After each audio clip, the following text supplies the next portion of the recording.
그럼 우리 다 함께 사도신경 고백함으로 이 시간 예배를 시작하겠습니다.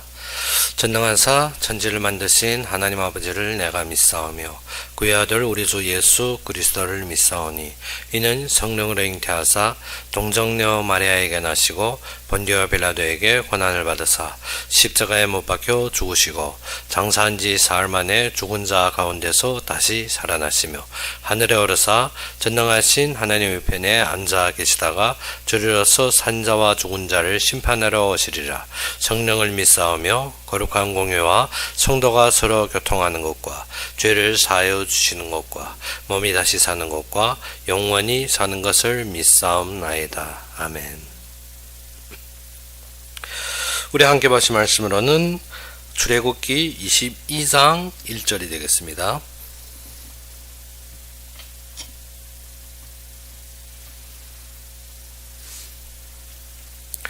출애굽기 22장 1절이 되겠습니다.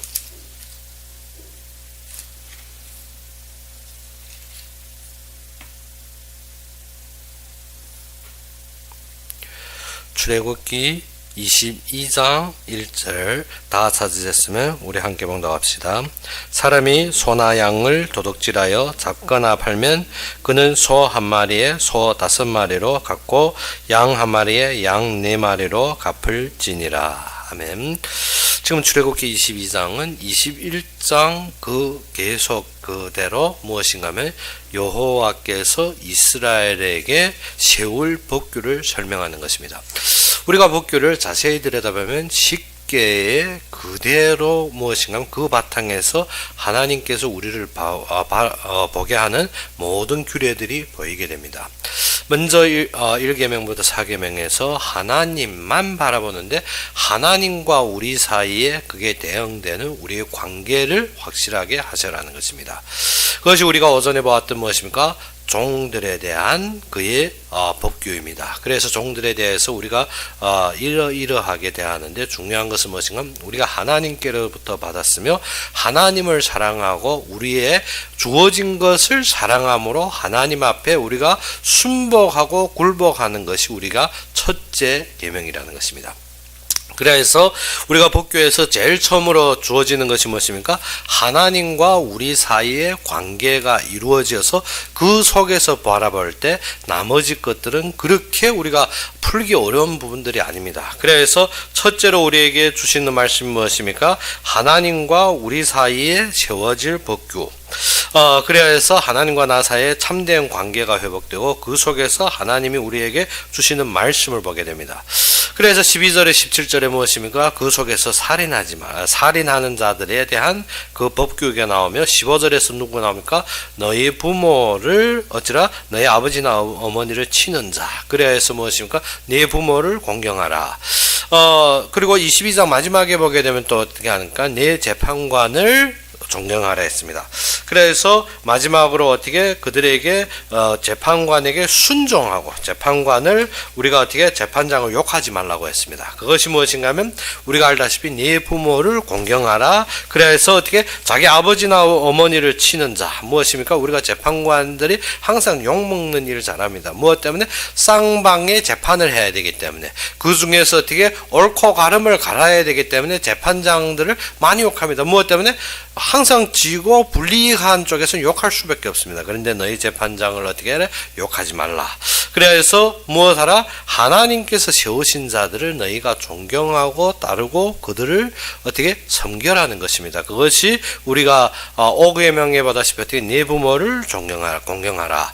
그리고 그 뒤로 보게 되면 무엇입니까? 12절에서 17절 어간에 21장 12절에 17절 어간에 어떻게 살인하지 말라는 그 법규에서 우리가 살인에 대해서 설명하며 그 속에서 무엇입니까? 너희는 그리스도로 말미암아 응당 죽어야 될 위치에서 하나님이 대속하셨으며 너희들이 어떻게 그 죄의 대가로 피를 치러야 되는 그러한 상황 속에서 하나님이 회복하셨다는 것입니다.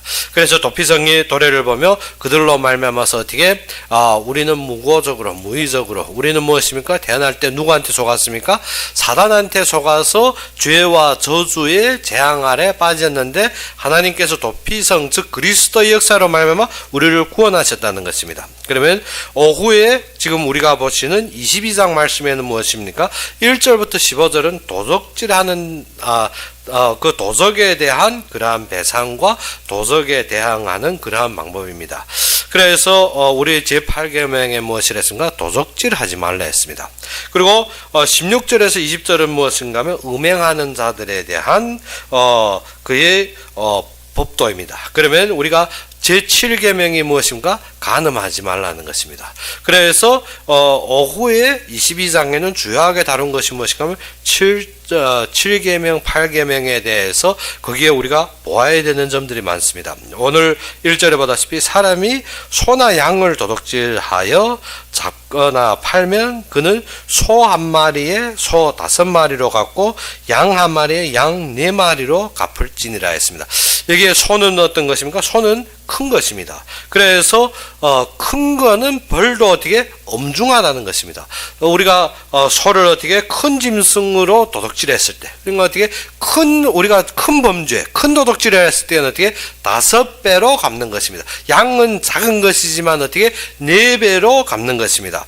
그래서 누가복음 19장 8절에 누구가 나옵니까? 삭개오가 나옵니다. 삭개오가 예수님을 만난 후에 회개하고 무엇을 했습니까? 내가 남이 이것을 토색하였으면 내가 그 토색한 일이 있으면 그게 4배. 그러면 그 말이 무슨 말인가 하면 이 율법을 인용한 것입니다. 그럼 4배라 하는 것은 무엇입니까? 내가 모르는 속에서도 작은 것을 내가 토색했을지라도 나는 어떻게 4배로 갚겠다는 소리입니다. 그러면 삭개오가 어떻게 그러한 속에서 남에게 토색하지 아니하고 마음이 바른 그의 중심을 보이게 되는 것입니다. 그래서 삭개오가 그러면 4배 배상했느냐 그거에 대해서 논하는 것이 아니라 삭개오가 무엇인가? 내가 남에게 토색한 일이 있으면 4배로 갚겠나이다. 4배는 어떻게? 작은 범죄를, 작은 도둑질을 말합니다. 그러면 양 한 마리를 우리가 어떻게 도둑질하였을 때 몇 배로 갚는다 했습니까? 4배. 그래서 삭개오가 하는 말은 무엇입니까? 내가 작은 일이라도 내가 도둑하는 마음으로 했다면 그게 4배로 갚겠다는 것입니다.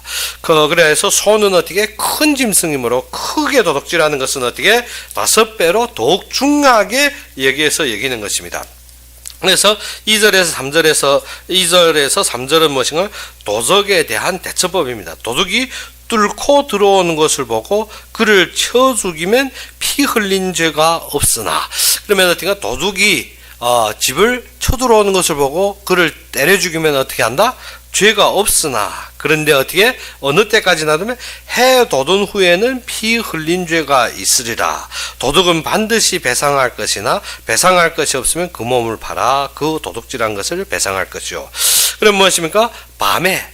보통 도둑이 언제 도둑질합니까? 밤에 도둑질합니다. 그러면 밤에 들어왔을 때 그를 죽이면 어떻게? 죄가 되지 않는다는 것입니다. 그런데 그것을 어떻게? 낮에 죽이면 어떻게? 낮에는 도둑질하기가 어려운데 낮에 죽이는 것은 어떻게? 많은 사람들 감시하고 죽이지 않아도 해결할 것을 어떻게? 낮에 죽이면 그는 어떻게? 도적이 낮까지 되었을 때는 어떻게? 그 피 흘린 죄가 있다는 것입니다. 그래서 해 돋은 후, 즉 낮에는 어떻게? 피 흘린 죄가 있으리라. 그러면 무엇을 했습니까? 도둑은 반드시 배상할 것이나 배상할 것이 없으면 그 몸을 팔아 그 도둑질한 것을 배상할 것이요. 그래서 도둑질한 자의 경우는 어떻습니까? 그 도둑질한 것을 반드시 갚아야 됩니다. 어느 정도로 갚아야 됩니까? 내가 크게 도둑질하였으면 5배. 서로 크게 도둑질했으면 5배, 그리고 작게 도둑질했으면 어떻게? 4배로 갚아야 된다는 것입니다. 그런데 내가 갚을 것이 없다. 그럼 뭘로? 자기 몸으로 종으로 팔아서 반드시 갚아야 한다는 것입니다. 그래요. 도둑질한 짐승이 아래로 보게 되면 도둑질한 것이 살아 그의 손에 있으면 소나 나귀나 양을 망라하고 갑절을 배상할지니라. 그러면 어떻게? 도둑질한 그것을 몰수하면 끝났냐? 아닙니다. 지금 어떻게? 그것이 살아 있으면 그것의 갑절, 어떻게 있는 것을 가져가고 또 어떻게 그 배로 또 갚아야 된다는 것입니다. 그리고 제 5절에 무엇이라고 하고 있습니까? 사람이 밭에서나 포도원에서 짐승을 먹이다가 자기 짐승을 놓아 남이 밭에서 먹게 하면 자기 밭이 가장 좋은 것과 자기 포도원이 가장 좋은 것으로 배상할지니라 했습니다.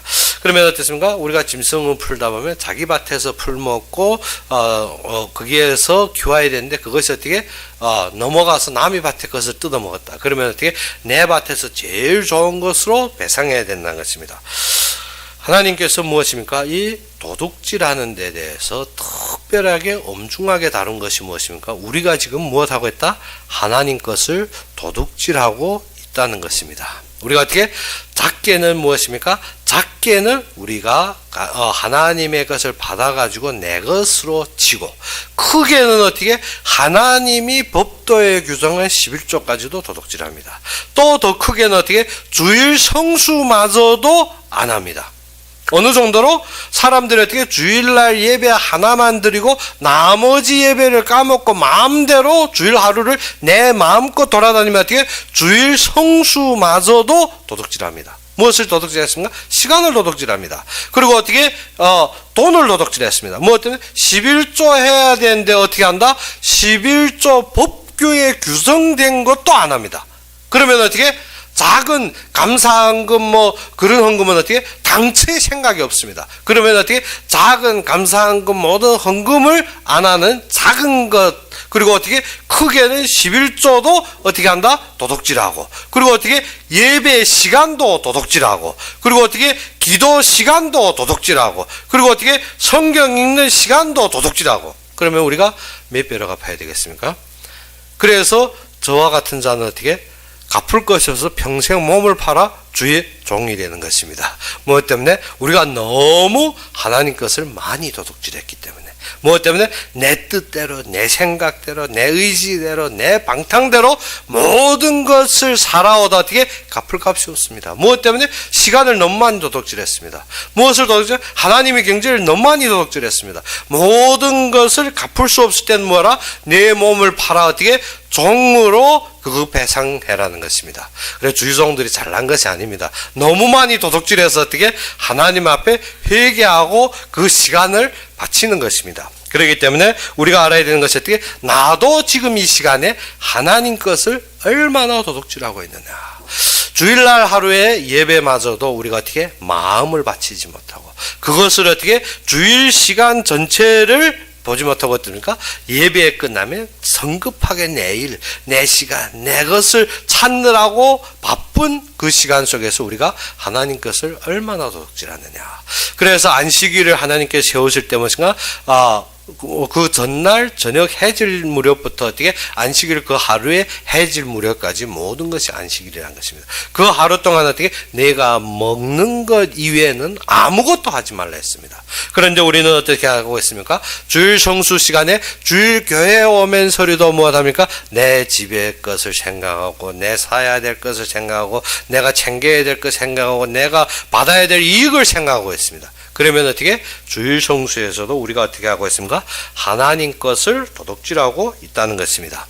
그리고 우리가 매일 삶에 있어서 어떻게? 우리가 하루에 주어진 시간 속에서 하나님과 교제하고 하나님에게 마음 두는 시간이 얼마입니까? 즉 우리의 기도의 시간도 하나님께 도둑질하고 있습니다. 그리고 어떻게? 나의 건강과 나의 모든 삶을 위해서 모든 것을 챙기며 하나님이 세워진 그의 교회와 그의 이루어질 일들을 위해서 내가 얼마나 거기에 몸을 두고 있느냐.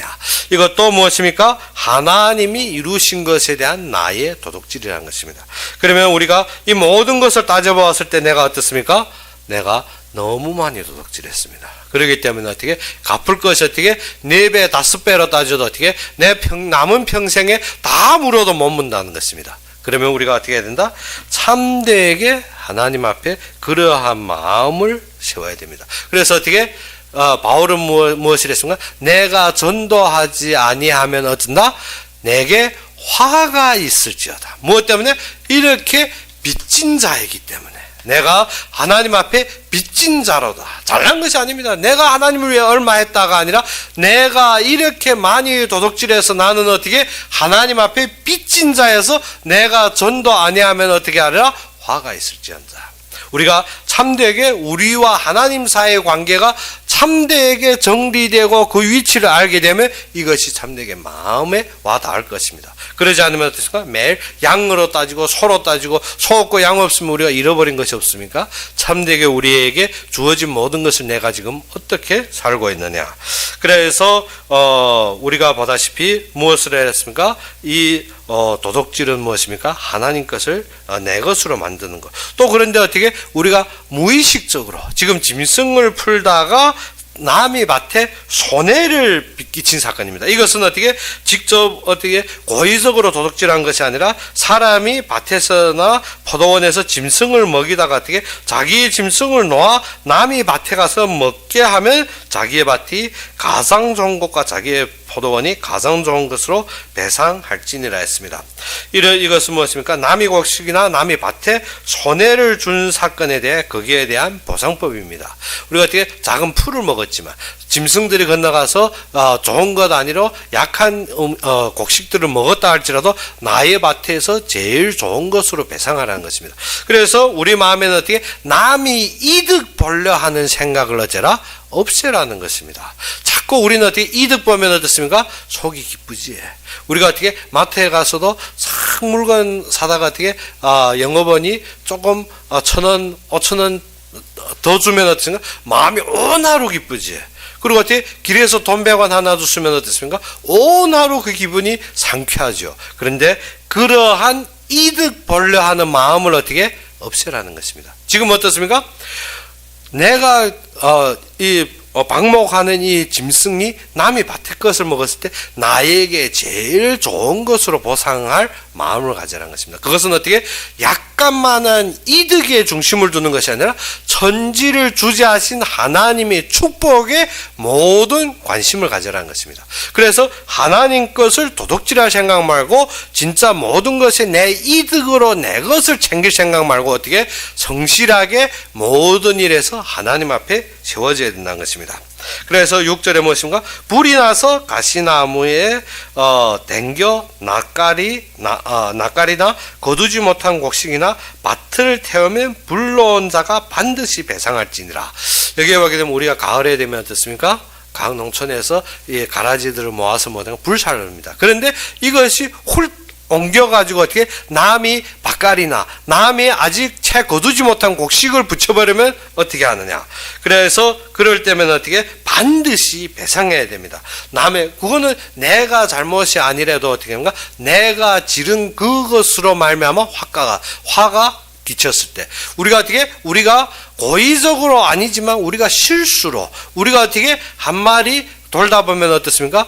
다르게 번져서 남에게 상해를 끼치면 우리가 핑계대고 그것을 벗어나는 것이 아니라 그것에 대한 책임을 가져라는 것입니다. 그렇기 때문에 우리가 삼가 조심해야 되는 것이 무엇입니까? 나는 무의적으로 할지라도 남에게는 어떠한 것이라 화가 되고 남에게 상처되는 말들이 있더라는 것입니다. 내가 어떻게 아주 소홀하게 나는 농담으로 던졌는데 대방한테는 어떻게 그것이 가시가 되고 그것이 불이 되는 그러한 화건이 있더란 것입니다. 그렇기 때문에 우리가 무엇을 입에 자갈을 물려라. 우리가 항상 하나님 중심에서 보아 생명 중심에서 보지 않으면 우리가 심상치 않게 붙은 불이 어떻게 남의 밭을 태울 수가 있다는 것입니다. 그래서 불을 내어 남의 곡식에 전원을 불태운 경우에는 어땠습니까? 손해를 준 만큼 반드시 배상을 해야 합니다.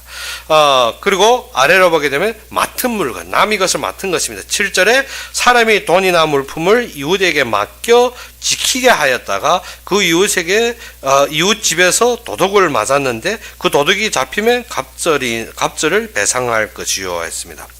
그래서 여기에서는 무엇이라고 하겠습니까? 남이 물건을 맡았습니다. 남이 물건을 맡았는데 이것을 맡아서 도둑 맞힌 것입니다. 그런데 그 도둑이 잡히면 어떻게 그 도둑에게서 그 도둑질한 것을 받아서 어떻게 주인에게 돌려주는 것이 맞는 것입니다. 그래서 도둑 맞았는데 그 도둑이 잡히면 갑절을 배상할 거예요. 그 갑절을 누구에게? 도둑질한 자에게서 갑절을 받아서 이 원주인에게 돌려주는 것입니다. 그리고 8절에 도둑이 잡히지 아니하면 그 집 주인이 재판장 앞에 가서 자기가 이웃의 물품을 손댄 여부의 조사를 받을 것이며, 근데 어떻게 도둑이 안 잡혔으면 어떻게 합니까? 내가 선뜻하게 어떻게 재판장에게 조사를 받아야 됩니다. 내가 청결한지 확실하게 거기에 대해 도둑질 아니했는지 거기에 대한 조사를 받아야 되는 것입니다. 그리고 9절에 어떤 이름 물건 즉 소나 나귀나 양이나 이복이나 또는 다른 이름 물건에 대하여 어떤 사람이 이르기를 이것이니 그것이라 하면 양편이 재판장 앞에서 나아갈 것이요 재판장이 죄 있다고 하는 자가 그 상대편에게 갑절을 배상할지니라. 우리가 어떻게 내 생각대로 아니라 어디에 재판장이 재판을 받아야 되는 것입니다. 그래서 내가 주장하는 것이 아니라 법적인 절도에서 무엇해라? 확실한 재판을 거쳐서 그것이 판정이 되어야 된다는 것입니다. 그래서 내가 볼 때 내 것이라 아니라 확실하게 모든 것이 맞게 되어야 되는 것입니다. 그래서 10절에서 무엇이라 했습니까? 사람이 나귀나 소나 양이나 다른 짐승을 이웃에게 맡겨 지키게 하였다가 죽거나 상하거나 끌려가도 본 사람이 없으면 두 사람 사이에 맡은 자가 이웃의 것에 손을 대지 아니하였다고 여호와께 맹세할 것이요 그 임자는 그대로 믿을 것이며 그 사람은 배상하지 아니하려니와. 지금 어떻게 맡은 자가 어떻게 한다 했습니까? 맡은 자 그 짐승이 죽거나 어떻게 행방불명된 것입니다. 사람이 남이 나귀나 소나 양이나 다른 짐승을 어떻게 이웃에게 맡겼는데 그 지키게 하였다가 어떻게 그가 죽거나 상하거나 끌려가도 어떻게 본 사람이 없으면 어떻게 한다? 두 사람 사이에 맡은 자가 이웃에게 어떻게 합니까? 맹세합니다. 맹세하면 그 이웃은 그 맹세를 믿고 또 어떻게 그 배상할 필요가 없다는 것입니다. 그러면 어떻게 이 사이의 판정은 누구가 합니까? 하나님이 하십니다. 우리가 양심적으로 누구한테 하나님 앞에서 맹세할 것입니다. 그 맹세가 무엇입니까? 도둑하지 않아야 했으면 어떻게 나는 도둑질 아니했다고 여호와께 맹세할 것입니다. 그런데 맡은 자가 도둑질하지 않았다고 여호와께 맹세하면 원주인은 어떻습니까? 그 주인 맡겼던 주인은 어떻게 그것을 믿고 배상하지 않아도 됩니다. 근데 우리는 어떻습니까? 항상 속으로 믿지 않고 은근히 앓습니다. 어떻게 대방이 안 했다는데도 은근히 앓습니다. 그가 어떻게 하나님 그 이름 무엇인가? 모든 일에 우리가 자꾸 의심에 꽂히지 말라는 것입니다. 의심에 꽂히면 어떻습니까?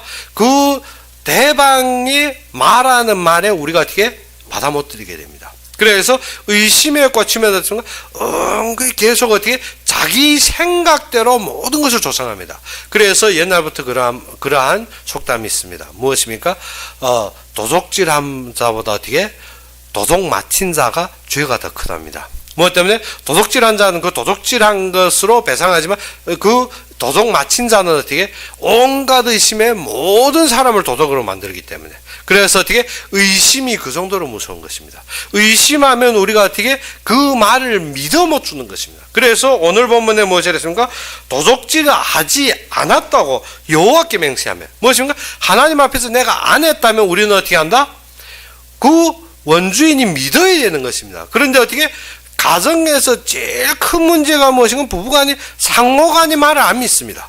내가 안 했다는데 어떻게 내가 의심에 절대적으로 했다는 것입니다. 그러면 어떻게 됩니까? 의심 때문에 얼상 그 일을 범한 자보다 어떻게 의심하는 자가 죄가 더 커집니다. 왜? 안 했다면 내 속은 했다는 걸 듣기 원합니다. 했다는 것도 들으면 어떻습니까? 그 충격과 그 상처 때문에 더 발악하는 것입니다. 그러면 어떻게 한다? 의심하는 자가 더 크다는 것입니다. 그렇기 때문에 우리는 무엇 해야 된다? 하나님의 법대로는 어떻게 도둑질하는 것을 내가 어떻게 보지 못했는데 그러면 어떻게 대방이 하는 말 그대로 믿으라는 것입니다. 그리고 나머지 일은 누구에게 달렸습니까? 하나님께 달렸습니다. 우리가 하나님을 못 믿는 것 같아요. 대방이 말한 건 내가 의심하고 내가 그것에 대해서 생각하고 그것에 대해서 내가 마음껏 부풀려서 어떻게 나는 어떻게 더 많은 죄를 짓습니다. 그러면 어떻게? 그러고 마지막 하는 말은 내가 잘했습니다. 내가. 그것이 아니라 어떻게? 더욱 많은 잘못을 범하고 더욱 많은 죄를 짓고 돌아서서는 어떻게? 내가 잘했답니다. 그것이 통상적으로 여지까지 보면 어떻게? 의심하는 자들의 동일한 답복입니다. 제가 예전에 고향에 있을 때 한 분이 있는데 무엇인가 남편을 엄청 의심합니다. 한 번은 제가 그 남편하고 같이 우리가 사우나 갔다 왔는데 딱 집에 들어오는데 이 마누라가 어떻게 완전히 얼굴색이 거머거매 앉아있는 것입니다. 왜? 남편이 지금 어떠한 여자하고 사우나 갔다는 것입니다. 자기가 뒤를 따라갔다는 것입니다. 그런데 누구가는 저가 같이 갔거든. 제가 같이 갔는데 어떻게 다 얼굴이 굳어가지고 무엇인가 어떤 여자를 어떻게 어깨에 끼고 갔다는 것입니다. 그렇죠. 우리가 친하니까 뭐 어떤 제 어깨 동무하고 같이 우리가 사우나 갔는데 무엇인가 하면 어떤 여자하고 갔다는 것입니다. 그리고 어떻게 의심해서 쪼지는데 대방이 어떻게 필요없고 갔다고 말해야 되는데 아니라니까 어떻게 계속 싸우는 것입니다. 계속 싸우는 것입니다. 계속 그거 가지고 어떻게 제가 반년 후에 만난 또 그 말하는 것입니다. 아니 제가 같이 갔다가 아니 나보고 어떻게 그 친구를 싸지 말고 어떻게 사실적으로 말하라는 것입니다. 사실적으로 내가 갔던데 아니라는 것입니다. 절대 아니라는 것입니다. 사람이 의심하면 어떻게 그렇게 믿어 못 지고 그것 때문에 어떻게 모든 것이 무너지게 됩니다. 그런데 결국은 어떻게 됩니까? 지금 보면 완전히 갈라져 살고 모든 것이 무너지게 되는 것입니다. 우리가 뭐 된다? 원주인은 무엇을 믿으라? 대방이 여호와께 맹세하는 것을 그대로 믿어야 되는 것입니다. 그러면 나머지 일은 누구한테 달렸다? 하나님께 달렸습니다. 그래서 10절 11절에 보게 되면 이러한 말을 하고 있습니다.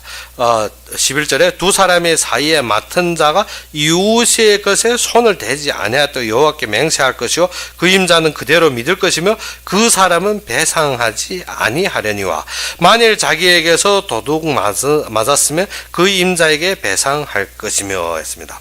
그래서 만약 맡은 자가 어떻게 도둑질하고도 거짓으로 여호와께 맹세하면 그 사람은 하나님이 심판할 것입니다. 근데 맡은 물건을 도둑 맞았을 경우에는 어떻게 물건은 맡은 자가 원주인에게 배상을 해야 합니다.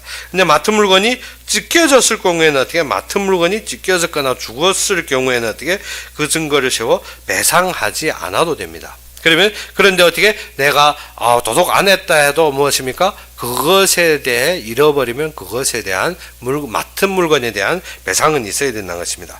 그리고 14절 15절을 보게 되니까 이러한 말씀을 합니다. 만일 이웃에게 빌려온 것이 그 임자가 함께 있지 않을 때 상하거나 죽으면 반드시 배상하려니와 우리 어떻게 남한테 우리가 농촌에서 보게 되면 일할 때 남이 공구를 빌리거나 남이 소나 양을 빌릴 때가 많습니다. 그런데 빌려왔는데 그것이 와가지고 어떻게 잃어버렸습니다. 그것을 어떻게 그것이 망가졌습니다. 그러면 어떻게 한다? 주인이 없으면 배상해야 되는 것입니다. 주인이 없을 때 그런 일이 벌어졌습니다. 그런데 15절에 그 임자가 그것과 함께 있었으면 배상하지 아니할지라 만일 새 낸 것이면 새로 족하니라. 근데 어떻게 지금 하고 있는데 무엇이요? 주인이 있은 것입니다. 주인이 있는데 주인이 눈앞에서 지금 이 소나 양이 어떻게 찢겨지거나 아니면 도둑 맞히면 이것은 배상 안 해도 된다는 것입니다. 그래서 우리가 참되게 알아야 되는 것이 어떻게 하나님과 함께 하는데 우리가 많은 일을 어떻게 하고 있더라? 내 이익과 내 생각으로 모든 것을 내 것을 챙기려 하고 있다는 것입니다. 그래서 우리가 하나님께 얻은 것을 하나님께 사용하는데 무엇한다? 하나님 앞에서 하는 것이 아니라 주인이 없을 때 내 것을 내 이익으로 내 모든 것을 챙기고 있는데 그렇게 하면 우리가 어떻게 어떠한 이유를 대도 무엇해야 된다? 배상해야 되는 것입니다. 그렇기 때문에 우리가 많이 보게 되면 어떠한 일인가 하면 교회에 재정 맡은 사람들이 무엇하는 가면 교회의 재정에 손대는 일이 많습니다. 그러면 어떻게 내가 거기에 대한 부분을 어떻게 한다? 거기에 배상을 하는데 어떠한 사람은 어떻게 먹고도 장부를 슬쩍 어떻게 고쳐가지고 자기가 먹어버린 일이 있습니다. 그러면 그거는 어떻게 앞에 도덕주와 같이 어떻게 4배나 5배로 갚아야 되는데 그러한 양심의 가책도 없이 사는 사람들이 많더라는 것입니다. 그래서 우리가 무엇해라? 참되게 하나님 앞에서 이 도덕에 대한 도덕질에 대한 사건에 도덕에 대한 이러한 사건들을 볼 때 우리가 무엇 되는가? 내가 지금도 하나님 앞에 어떠한 것을 도덕질하는 시간을 도덕질하고 있느냐? 아니면 내가 주일날을 도덕질하고 있느냐? 아니면 내가 경제적인 것 하나님이 하시는 사역적인 면에서 내가 나의 이익 때문에 그러한 것들을 도덕질하고 있지 않는지. 그래서 우리가 알다시피 참되게 너희가 도덕질하지 말라 10계의 제 8계명으로 나와 있는 말씀입니다. 그런데 그 아래로 보게 되면 16절부터는 무엇이 나옵니까? 음행죄에 대해 나오겠습니다. 사람이 약혼하지 아니한 처녀를 꿰어 동침하였으면 납폐금을 주고 아내로 삼을 것임이라 했습니다. 이게 그래서 처녀와 동침한 남자는 어떻게 그 여자에게 무엇을 빙패를 들여 자기 아내로 삼아야 합니다. 그러지 않으면 무엇이 됩니까? 뒤에 우리가 레위기에 보면 율법으로 따지면 이건 간음죄에 속하는 것입니다. 그래서 동침하였으면 어떻게 남패를 주고 아내로 삼을 것이요. 만일 처녀의 아버지가 딸을 그에게 주기를 거절하면 그는 처녀에게 납폐금으로 돈을 낼지니라. 근데 어떻게 여자 쪽의 부모들이 어떻게 주기 싫어합니다. 그러면 어떻게 내가 간음죄는 안 걸리지만 어떻게 거기에 대한 납폐금을 지불해야 되는 것입니다. 그래하고 18절에 무엇입니까? 지금은 이것은 어떻게 육신적으로 음행을 말합니다. 그리고 그 다음 18절에 너는 무당을 살려두지 말라. 무당은 어떠한 것입니까? 우리가 영적인 벌써 음행죄입니다. 그래서 영적으로 간음한 자는 어떻게 절대 살려둘 수가 없다는 것입니다. 그리고 19절에 짐승과 음행하는 자는 반드시 죽일지니라. 이거 보게 되면 어떻습니까? 지금도 이 땅에서 짐승과 음행하는 것이 엄청 많이 나타나고 있습니다. 사람들이 어제는 무엇에 만족하지 않다? 부부에 만족하지 않고 심지어 어떠한 나라는 보면 부부 교체를 하고 있습니다. 부부 교체 어떻게 무엇인가 하면 자신이 두 부부 사이의 삶이 어떻게 너무 무맥하니까 어떻게 다른 부부와 서로 교체해서 한 방에서 합침하는 것입니다. 그러면 어떻게 두 부부가 한 방에서 합침해서 부부를 교체한다고. 지금 어떻게 그러한 무엇인가 하면 그러한 지금 보게 되면 무엇인가 카카오톡이나 아니면 그 페이스북에 무엇인가 그러한 집단들이 생기고 있습니다. 그래서 무엇인가 하면 그 안에서 서로 부부교체 원하는 사람들끼리 합의가 되어서 지금 한국도 그러한 일이 무척하게 많다는 것입니다. 그리고 어떻게 대만에도 그러한 것이 많고 지금 무엇입니까? 그러한 부부교체 특별히 또 무엇입니까? 동성애에서 많은 것들이 지금 음행으로 드러나고 있습니다. 그런데 어떻게 심지어 지금은 어떠한 음행까지 있는가 하면 짐승과 행음하는 자 이러한 자는 어떻게 반드시 죽일지니라. 그리고 20절에 무엇이라고 했습니까? 여호와 외에 다른 신에게 제사를 드리는 자는 멸할지니라. 우리가 무엇입니까? 조상에게 제사 지낸다? 이러한 자는 어째라? 당연히 멸하는 것입니다. 누구에게? 여호와 외에 다른 신에게 제사를 드린 자 이는 멸할지니라. 너는 이방 나그네를 압제하지 말며 그들을 학대하지 말라. 그래서 나머지 21절에서 27절은 어떻게 나그네를 학대하지 말라. 무엇이라는가 하면 너희는 약자를 어떻게 보호해라는 것입니다. 그래서 21절에 보게 되면 이러한 말했습니다. 너는 이방에 나그네를 압제하지 말며 그들을 학대하지 말라. 너희도 애굽 땅에서 나그네 되었음이니라. 남이 허물을 보고 남이 약점을 보면 어떻습니까? 사람들이 너무 좋고 고소하게 대방을 어떻게 까고 있습니다. 그러지 마시고 어떻게 드러날 때마다 그들을 포옹하고 그들에 대해서 어떻게 도와줘야 됩니다. 그래서 압제하거나 학대하지 말라는 것은 어떻게 우리도 어디에 있었더라? 애굽에서 하나님이 건져내신 자들입니다. 그래서 너희는 항상 연약한 자들을 보호하라는 것입니다. 22절에 너는 과부나 고아를 해롭게 하지 말라. 내가 만일 그들을 해롭게 함으로 그들이 내게 부르짖으면 내가 반드시 그 부르짖음을 들으리라. 나의 노가 맹렬함으로 내가 칼로 너희를 죽이리니 너희의 아내는 과부가 되고 너희의 자녀는 고아가 되리라. 우리 같은 경우는 약한 자를 우리가 비방하고 비꼬고 우리가 말했던 그대로 하나님은 우리에게 갚겠다는 것입니다. 그래서 어떻게 너희가 과부나 고아를 어떻게 되냐면 내가 어떻게 여호와께서 매가 무엇이냐 노가 맹렬해서 어떻게 한다? 칼로 너희를 죽이리는 너희가 어떻게 아내는 과부가 되고 너희 자녀는 고아가 되리라. 어떻게 우리가 남을 비방하고 남을 비꼬든 그 말대로 하나님이 갚겠다는 것입니다. 그렇기 때문에 너희는 항상 무엇으로 봐라? 하나님이 역사 속에서 모든 사건을 보아라는 것입니다. 항상 보이는 속에서 연약함과 부족함을 우리가 비방하고 비꼬고 거기에 대한 비열한 짓을 하지 말라는 것입니다. 그러면 어떻게 하나님이 비룡코 네 입에서 뱉은 그 말대로 하나님이 보응하겠다는 것입니다. 무엇 때문에? 하나님은 연약한 자의 부르짖음을 들으시기 때문에 우리가 하나님 앞에 항상 연약하고 부족하게 하나님 앞에 부르짖으면 하나님이 응답하시지만 항상 내가 어떻게 남을 부족하고 남을 연약하게 그것을 공격합니다. 그래서 나라 정치도 보게 되면 어떻습니까? 항상 자기가 힘 있는 것처럼 대방의 모든 비리들을 자꾸 물고 늘어지면 그러한 사람 하나님께서 최고에 어떻게 한다? 그가 말한 그대로 타당하게 한다는 것입니다. 지금 모든 정치판도 지금 돌아가는 거 보면 어떻습니까? 그렇게 입으로 곱씹던 말들이 지금 대방에게 그대로 머리에 화더미로 부서지는 것을 보게 됩니다.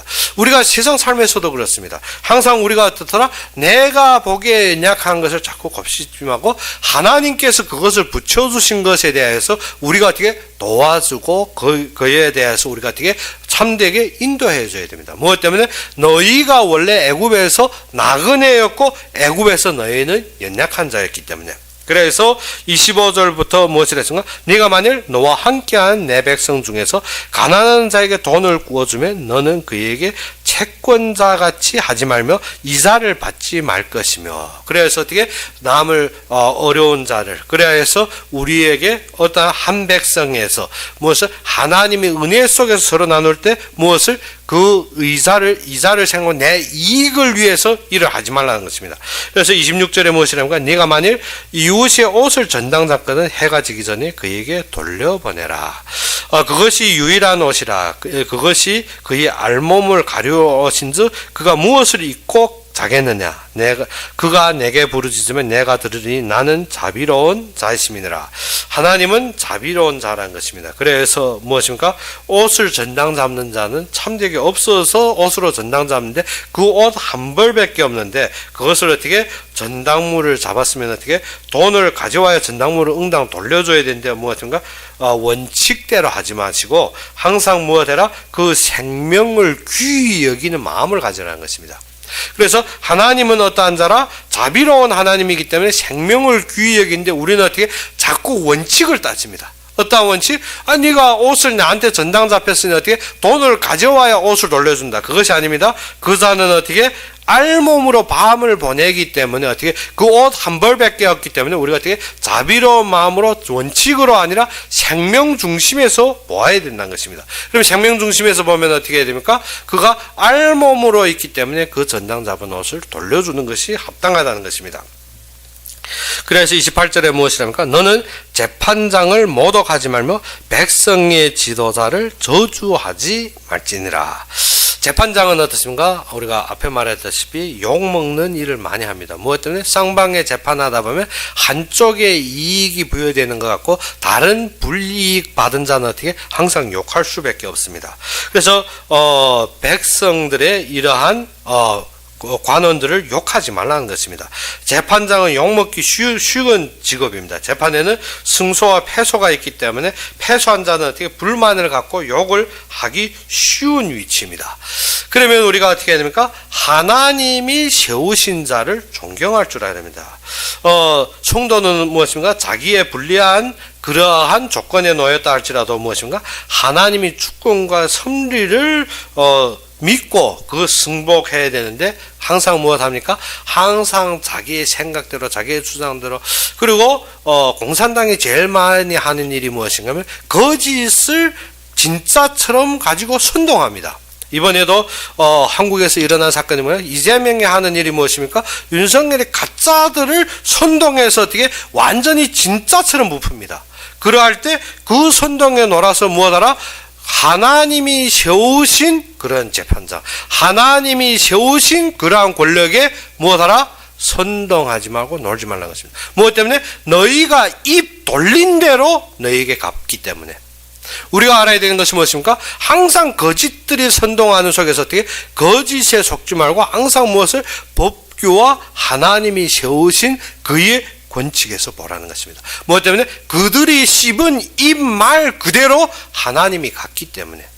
그래서 그 뒤에 일은 뭐더라? 이러한 재판장을 욕하고 이렇게 저주한 자를 하나님께서 친히 그의 말대로 갚는 것입니다. 그래서 너는 재판장을 모독하지 말며 백성의 지도자를 저주하지 말지니라. 이것이 참 어려운 말입니다. 많은 사람들이 어떻게 항상 불이익 본 사람들은 불만을 토로하는데 거기에 속지 말라는 것입니다. 이재명이 하는 일이 항상 그것입니다. 무엇입니까? 자신이 불이익 보게 감옥 가게 생겨 먹으니까 모든 거짓말로 선동하는 것입니다. 우리가 어떻게 그러한 속에서 속고 그러한 속에서 선동해 놓으면 너희 입에 한 말 그대로 하나님 갖게 됐습니다. 그렇기 때문에 너희는 어떻게 해라? 하나님이 세우신 재판장과 하나님이 세우신 백성의 지도자들을 섬겨라는 것입니다. 그리고 29절에 하는 말이 무엇입니까? 너는 네가 추수한 것과 네가 짜낸 즙을 바치기를 더디하지 말며 네 처음 난 아들들을 내게 줄지며 했습니다.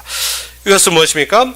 우리가 1년 농사 짓고 항상 내 것을 챙기고 내는 것이 아닙니다. 그래서 예전에 많이 교회에서 많은 재직들 하는 말이 무엇입니까? 내가 나의 것을 다 챙기고 그 다음 11조. 그것이 아니라 무엇입니까? 더디하지 말라. 처음 난 것을 무엇입니까? 내가 짜낸 즙을 바치기를 더디하지 말라. 무엇입니까? 지금 받은 수익의 전부의 10조. 그것은 무엇입니까? 하나님이 주신 것을 인정하는 말입니다. 그리고 무엇입니까? 내가 처음 난 아들을 내게 줄지며 내 소와 양도 그와 같이 하되 이래 동안 어미와 함께 있게 하다가 여드레 만에는 내게 줄지니라. 그래서 처음 난 이런 소축은 어떻게 여드레 만에 하나님께 바치고 사람도 무엇입니까?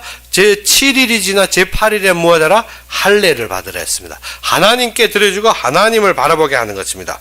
그래서 너희는 내게 거룩한 사람이 될지니 그 들에서 짐승에게 찢긴 동물이 고기를 먹지 말고 그것을 개에게 던질지니라. 그래서 삼손이 나시린으로 선택받을 때 하나님께서 무엇을 했습니까? 죽은 자를 가까이 하지 말라는 것입니다. 그래서 이 본문에 무엇인가? 너희는 내게 거룩한 사람이 될지니 들에서나 그리고 짐승에게 찢긴 동물의 고기를 어떻게 먹지 말라 했습니다. 그런데 삼손은 어떻게 그 찢긴 자기가 뜯어 죽인 그 사자에게서 난꿀을 찍어서 먹는 장면이 나오죠. 그래서 모든 것을 보게 되면 무엇한다? 우리가 참되게 거룩하게 하나님이 주신 말씀을 선결하는 것입니다. 이 속에서 무엇입니까? 우리가 참되게 그의 말씀에 순종하는 것. 순종이 첫째가 무엇입니까? 하나님이 세우신 것을 인정해야 됩니다. 그래서 28절부터 무엇입니까? 순종의 모든 결론이 있는데 순종이 처음이 무엇입니까?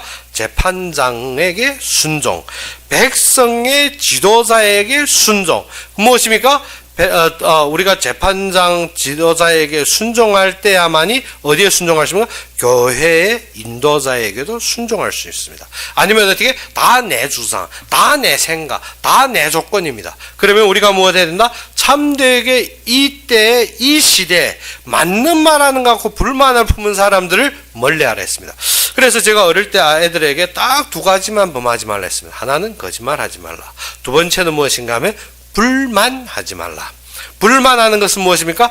불만하고 거짓하는 것은 사단이 완전히 장악되게 됩니다. 우리가 어떻게 불만하는 사람은 멀리해야 됩니다. 우리가 어떻게 한다? 참되게 이 시대도 지금 완전히 문란하게 가는 것이 뭔가 항상 불만을 토로하는 사람들.